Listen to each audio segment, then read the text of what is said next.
What's up YouTube? So today we have a very special lens here.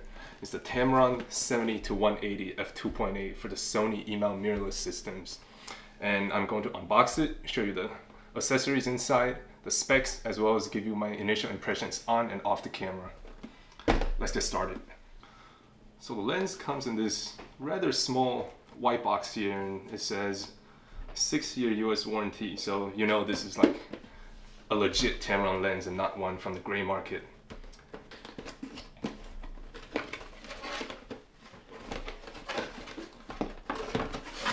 And here you have a bunch of useless, I don't even know what that is.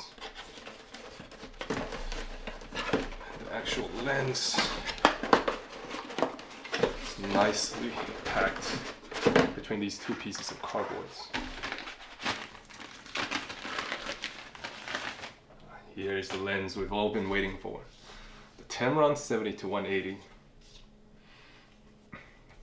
It's light, small, and my initial impression is looks a little bit plasticky, but you know, at $1,199, you know, you kind of get what you pay for the build quality, but let's hope the image quality is better than its build quality.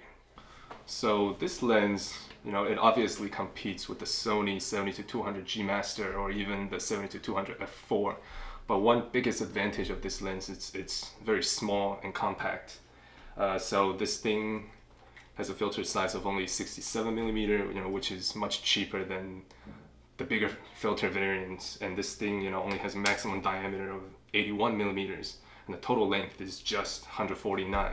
But the most impressive thing about this lens is it weighs only 810 grams, which is about almost half as much as the Sony G Master.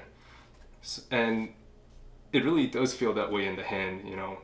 So I was a user of the Sony 70-200 G Master for a year, but that lens has always struck me as kind of heavy, and you know, so I didn't always bring it everywhere with me because it was just putting a lot of strain on my back carrying that thing around and holding it in my hand. So I decided to sell that lens and give this lens a try.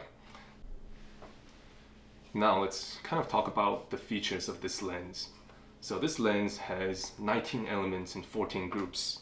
It has zoom range from 70mm all the way to 180. But keep in mind that this lens, it actually zooms in and out of its body. You know, it's not like the 70-200 G Master where it's internal zoom. So keep in mind that this lens does extend. So once it's zoomed in, the overall length becomes just a little shorter than the 70-200 G Master. So, but when you have it totally zoomed out, you can store it nicely in your backpack. And this has 9 circular aperture blades, and then it also features some weather sealing gaskets down here, you know, which is pretty nice for a lens of this price range. So one additional feature of this lens is when you zoom out to the wide end, it actually has a minimum focusing distance of just 0.27 meters, which allows you to kind of get a macro shot at about 1 to 2 magnification. So it's not exactly a true macro lens, but you know, if you have this lens on, you need to get like a quick macro shot, you can totally do this. Zoom out to 70mm, manual focus it down to its minimum focusing distance, then bam, you have a pretty good macro shot. And so now let's talk about some of the differences compared to the G Master. So, well, first of all, it's definitely weight and the build quality. Yeah, so like I said before, the build quality is definitely on the cheaper side. It's pretty much, the outside is pretty much plastic, whereas, you know, the G Master was definitely of a higher quality metal feeling. And another thing is, the G Master had optical stabilization, while this lens does not have optical stabilization. So you're gonna have to take advantage of the Sony bodies which have IBIS. This is a very basic test of me just trying to hold the camera still at 180mm zoomed all the way in. I will definitely be doing more in-depth testing later, but from what I can see so far, the IBIS seems to be performing extremely well. You can see a noticeable difference with IBIS on and off.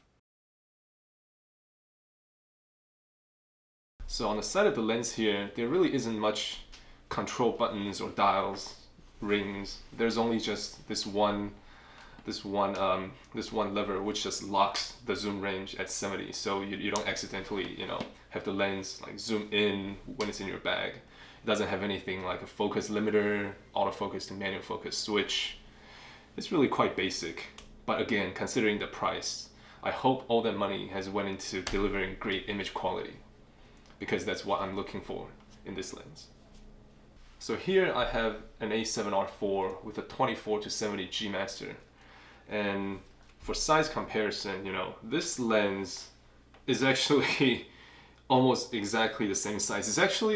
It's the same length, but it's actually a little bit skinnier compared to the 24-70 G master when it's fully retracted, which is definitely insane considering this is, you know, a 70-180, which would traditionally be about 50% longer than a 24-70. Now let's throw it on the camera and see how it feels in the hand.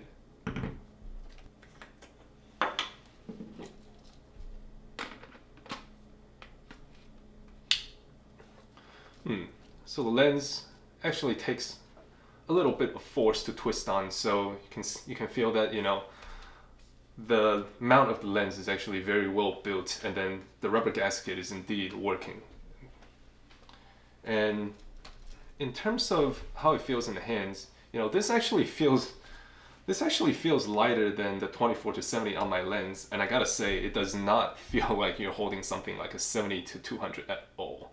After all, you know, this feels light and small, and you can actually hold this with one hand very easily, even when fully zoomed in, which is something you do not want to do with a 70-200 G master. And as for the feel of the zoom ring, it's actually very easy to turn. You can turn it without much effort, but it's also firm enough that it doesn't creep, as you know, it doesn't creep out by itself when you're carrying it. So this is definitely a good balance between smoothness and then firmness. And as for the manual focus ring, you know, it's electronically controlled, just like the rest of the Sony lenses. Nothing special. It feels nice, nothing wrong with it. But overall, I have to say I'm impressed with how this lens feels on this camera, which is the A7R4, and how it feels in my hands. This is just like shooting with a 24-70, even something even lighter than that. So initial impressions with the autofocus is that it's definitely fast. It can cycle from close to far to close very quickly. And here's some footage of the lens just focusing on static subjects at the wide end and the telephoto end. And as for the actual performance of tracking moving subjects, I will be performing more tests later.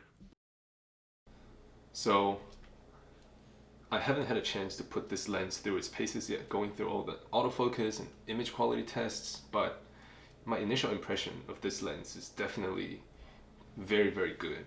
This lens, it's light, it's compact, it doesn't give up much of the zoom range. It only gives up 20mm at the telephoto end compared to the rest of the competition, but it offers, you know, seemingly great autofocus and image quality in a much smaller package and much lighter too. And you know, at a price of $1,199, you know, compared to $2,000 plus for the G Master, the Sony 70-200. As also the Sony also has a 70-200 f4, but that one is also priced higher than this. But this, you know, mind you, is f2.8 constant, so you're definitely getting more. Personally, I feel like you're getting more lens than, you know, if you were to go with the 70-200 f4 route. So, you know, to me, I feel like this could be the perfect lens. But stay tuned for my full review of this lens, which will be coming up soon. See you next time.